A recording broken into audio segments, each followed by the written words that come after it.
turashimira Imana muri uyu mugoroba. Turashimira abaririmbyi baducishijeho indirimbo. Imana yo mu ijuru ibaho umugisha. Iyi ndirimbo nayo ni nziza, yarimo itubwira amagambo meza. Ntabwo ari twebwe Yesu twamukunze, ahubwo niwe wadukunze. Imana niyo yadukunze, ntabwo twe twabanje kubikunda. Nicyo uyu muririmbyi yarimo avuga. Ariko turashima ubwo buntu bw'Imana. Haleluya. Tubahaye ikaze rero nshuti zacu mudukurikirana kuri Healing TV. Uyu n'undi mwanya Imana iduhaye kugira ngo dutambutse ijambo ry'Imana. Bafitiye rero inkuru nziza muri uyu mugoroba. Iyi jambo ry'Imana Imana yashyize ku mutima wacu. Ariko mu by'ukuri munyemerere imbere yo kugira ngo turisome, tubanze dusenge. Mana mu izina rya Yesu, tuguhaye icyubahiro muri uyu mugoroba mwiza uduhaye. Turagushimira kubw'umukozi wawe Judith turi kumwe hano. Turagushimira kubw'abantu bari hirya no hino baduteze amatwi batwumva. Abari mu gihugu cy'u Rwanda, those who are in our country Rwanda, ndetse n'abari hanze y'igihugu bari mu bihugu bitandukanye. and those who are outside this country. Icyubahiro kibi cyawe yuko waduhaye umwanya. May all the glory be yours because you've given us this opportunity. Kugira ngo dutambutse ijambo ryawe. That we may convey your words. Reka iri jambo ryawe abantu baryumva. Let this word as they listen to it ribakize mu izina rya Yesu. save them and heal them in the name of Jesus. Kubw'icyubahiro cy'Imana. Because of the glory of God. Urakoze Mana kubyumvise. Thank you God that you have heard. Mu izina rya Yesu. In the name of Jesus. Amen. Amen. Turi mu butumwa bwiza bwa Matayo. So we are in the Gospel of Matthew. Turasoma mu gice cyaho cya 5. We are going to read in chapter 5. Ni ijambo riri buhindura ubuzima bwawe. It is a word that will change your life. Ni ijambo rigomba guhindura ubuzima bwawe. It is a word that is meant to change your life. Sinitaye no ku buzima waba urimo cyangwa umazemo igihe. I don't even mind about the life you're living right now or you've been living. Ariko icyo nzi cyo nuko nzi ko ijambo ry'Imana rifite imbaraga. All I know is that the word of God is powerful. Nuryumva neza, if you listen to it carefully, riraguhindura. It will change you. Riragukiza. It will save you or heal you. Mu izina rya Yesu. In the name of Jesus. Reka dusome. Let's read. Bibiliya iravuga ngo, the Bible says, reka dusome umurongo wa 14 ku gice cya 5 cy'ubutumwa bwa Matayo. Aravuga ngo, muri umucyo w'isi, umudugudu wubatswe ku mpinga y'umusozi. Ku mpinga y'umusozi ntubasha kwihisha. Nta bakongeza itabaza ngo baritwikirize intonga, ahubwo barishyira ku gitereko cyaryo rikamurikira abari mu nzu bose. abe ariko umucyo wanyu ubonekera imbere y'abantu, kugira ngo babone imirimo yanyu myiza bahereko bahimbaze so wo mu ijuru. Amen. Amen. Let's read from the English Bible, from verse 14. This is Matthew chapter 5 verse 14. It says, "You are the light of the world. A town built on a hill cannot be hidden. Neither do people light a lamp and put it under a bowl. Instead they put it on its stand, and it gives light to everyone in the house. In the same way, let your light shine before others, that they may see your good deeds and glorify your Father in heaven." Amen. Amen. Aya ni amagambo Yesu yivugiye ubwe. These are the words Jesus spoke himself. Ndashaka kuvuga icyo Yesu yakugize cyo. I want to tell you what God made you, or what Jesus made you. Umuntu ashobora kubyara umwana. Someone may give birth to a child. Kandi ibyo ni ibitekerezo bya buri mubyeyi wese. And that's the thought of every parent. Akamutekerereza uko azaba ameze. And they plan on how this kid will be. Rimwe na rimwe iyo bigeze hagati, sometimes when it reaches somewhere in the middle, hari igihe bya bitekerezo umubyeyi yagize ku mwana, there's a time that thought the parent had on their child, bihinduka ntibibe uko yabishakaga. It changes and it does not materialize in the way that parent wanted it. Yenda rimwe na rimwe wa mwana ntiyitware neza uko ababyeyi babishakaga. Or sometimes this child does not behave in the way the parents expect. Ibo ndavuga icyo Yesu yakugize cyo. I'm talking about what Jesus made you. Birashoboka ko wabizi. You may know it. It is possible that you don't also know. What I want to tell you, I want to remind you who you are and what you are meant. Let's shout hallelujah. The Bible has told us that Jesus has told them that you are the light of the world. He told them that you are the light of the world. But he said a very powerful word, that no one can light a lamp and then they put it under a bowl. And it means that the reason there is light is so that darkness can flee. Where there is light, where there is light, darkness flees. What were we made? We were made light. We are the light. We were not just made light. That lights where we are. But Jesus said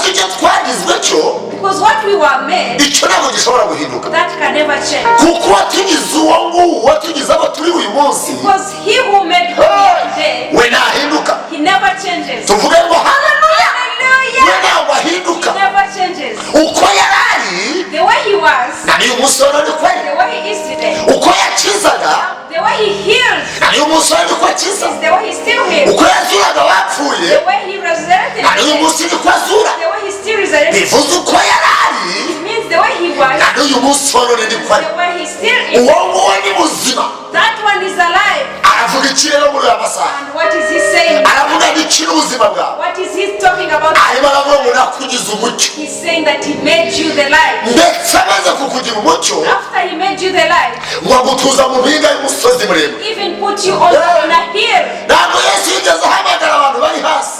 Jesus did not call those who are. ntabwo yesu yigeze kugira umuntu wo hasi.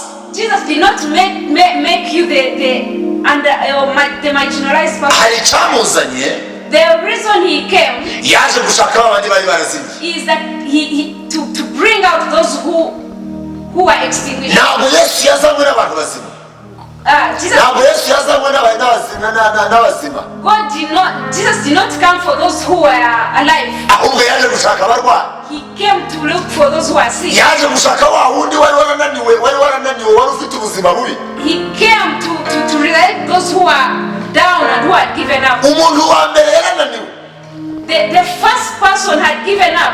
adamu wa mbere yarananiwe, Adam had given up.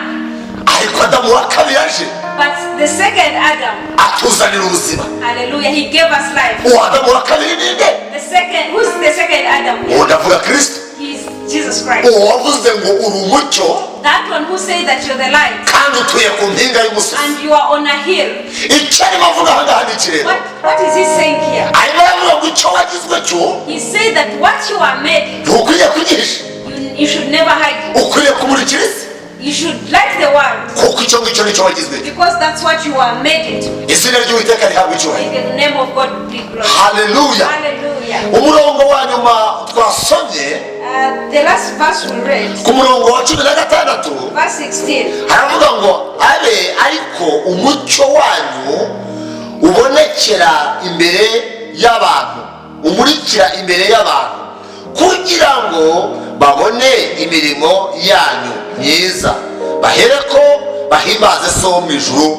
amen. Amen.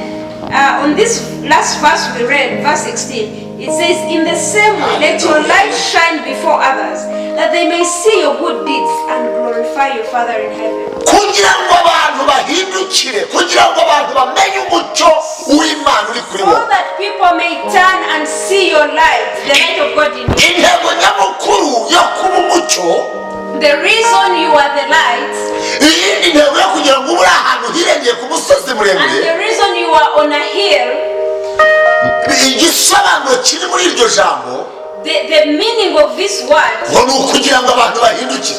is that some people may change. uwo ni umugambi w'Imana, It is the purpose of God. uwo ni umugambi w'ijuru, It is the purpose of heaven. uwo ni umugambi uri mu byo byazanye kristo hano mu isi. It is one of the purposes that brought Jesus here on earth. ni uguhindura Is to change. abanyabyaha To change those who are sinners. kugira ngo bave mu byaha, So that they may live their sinful life. bakire ubuzima bwo muri kristo yesu. And they receive the life that is in Jesus Christ. uyu munsi rero ubutumwa turimo tuvuga, So today the message that we are speaking, turavuga ubutumwa bw'ibyo twagizwe byo.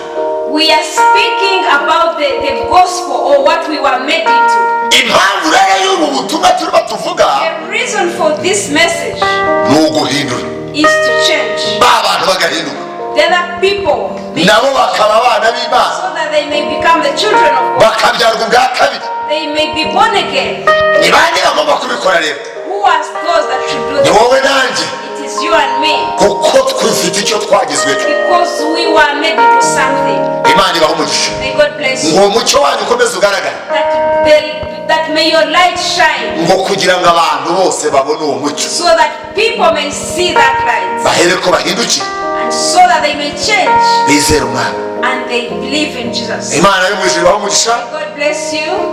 Turabashimiye ko mwumvise ijambo ry'Imana. We thank you that you have listened to the word of God. Tugiye gusenga dusoza. We are going to pray as we conclude. Ariko nongere mbasabe. But let me ask you again. Iri jambo mukimara kuribona. That when you see this word. Ntimukazajye muryumvaho gake mubanza muryumve neza. Please do not just listen for the sake, but listen to it. Kandi ugerageze no kuriha mugenzi wawe. Please try and share. Izina ry'Uwiteka rihabwe icyubahiro. The name of God. Reka dusenge. Mana mu izina rya Yesu. Father, in the name of Jesus. Turagushimiye kubw'ijambo ryawe. Thank you for your word. Twarimo tuvuga ijambo. We were talking about the word. Kandi ijambo n'ubuzima. The word is life. Dusengeye bene data barimo bumvira ijambo. Pray for our brethren who have aho barahariho hose. Wherever they are. Reka bahishurirwe. Let them be revealed. Icyo bagizwe cyo. Or what they were made. Bamenye ko batoranijwe. So that they may know that they were chosen. Bakuwe mu mwijima. To come from darkness. Kugira ngo bahinduke umucyo w'isi. So that they may be the light of the world. Dusabye izo mbaraga. We have asked for that power. Dusabye ibyo hishurirwa. We have asked for that revelation. Kugira ngo abantu bahishurirwe icyo bari cyo. People may be revealed who they are. Kubw'icyubahiro cyawe. For the glory, Lord. Muri aka kanya. This time. Turavugana n'ubwami butari ubwami bw'Imana. We are speaking to the kingdom that. Turavugana n'imbaraga zitagaragara. We are speaking to sin. Turasenya ubwo bwami bw'umwijima. We demolish that kingdom of darkness. Turubaka ubwami bw'Imana mu mitima y'abantu. We build the kingdom of God in. Na buri mbaraga izo arizo zose. And whichever power. Zihagurukira kurwana. That may stand up against you. Izo turazinanisha mu izina rya Yesu. Put them down in the name of Jesus. Izina tuvuga buri bwami bwose bugahunga. The name that we speak and every kingdom. Izina tuvuga buri mbaraga z'abadayimoni zigahunga. The name that we speak and demons. Imyuka yiyoberanya mu buryo butandukanye. Every evil spirit. Iyo turayihagaritse mu izina rya Yesu. Put them on a standstill in the name of Jesus. Aka kanya. Right now. Turatura umugisha w'Imana ku bwoko bw'Imana. We speak a blessing over your people. Abanyarwanda. The Rwandans. Abo mu mahanga atandukanye. Others in different nations. Abumva indimi zitandukanye. Those who speak different languages. Abo turabaturaho umugisha. We speak a blessing over their lives. Birashoboka ko hari abantu barwaye. It is possible that someone may be bafite indwara zinanije ubuzima bwabo. They have sicknesses that aho zituruka hariho hose. Wherever they come from. Turazinanije mu izina rya Yesu. We put them down in. Turatura ubuzima buzima ku bana b'Imana. Speak. Bakire gukira mu izina rya Yesu. Let them be healed in the name of Jesus. Kubw'icyubahiro cy'Uwiteka. For the glory of God. Mwami turagushimye. Father, we thank you. Kumvise gusenga kwacu kuri mugoroba. Heard our prayer this evening. Urakoze kukijije. Thank you that you have healed. Mu izina rya Yesu. In the name of Jesus. Amen, amen, amen, amen, amen. Oya sinzatinya, oh wambereye maso. Ambere inkomezi, oh niwe ngabinyigira. Oya, oya sinzatinya, oh kuko ambereye maso. Ambere inkomezi, oh niwe ngabinyigira. Oya, oya sinzatinya, oh kuko ambereye maso. Ambere inkomezi, oh niwe ngabinyigira. Oya, oya, oya sinzatinya, oh kuko ambereye maso. Ambera inkomezi, oh niwe ngabinyigira. Oya, oya, oya sinzatinya, oh kuko ambereye maso.